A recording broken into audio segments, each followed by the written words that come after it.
So, ich habe eine Frage. Wie viel kostet das? 15 €. Gefällt dir? Ja.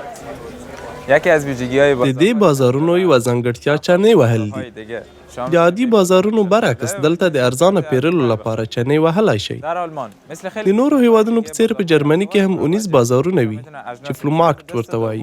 په دې بازارونو کې کارول شوي توکي پیرلی او پلورلی شئ.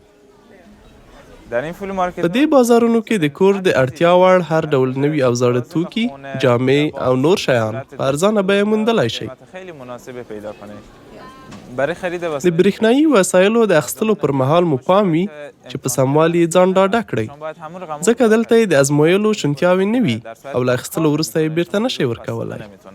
و برای خریدن د بایسکل اخیستلو پر مهال باید له پلورونکي نه د اخیستلو سند ترلاسه کړئ څو ډاډه شئ چې غلا شوی نه دی او تاسو ته د پولیسو د کنټرول پر مهال ستونزه نه جوړي.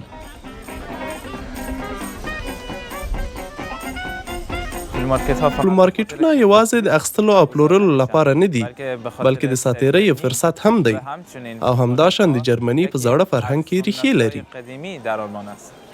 برای خیلی افراد فول مارکت ډیرو کسانو ته د اونۍ په پای کې فلومارکټ ته تلل یوه سرګرمي ده. میان به فول مارکت هلته له دوستانو سره ګوري او یو ځای له خوندورو خوړو او څښاکو خوند اخلي. و نوشیدنی ها لذت میبرند.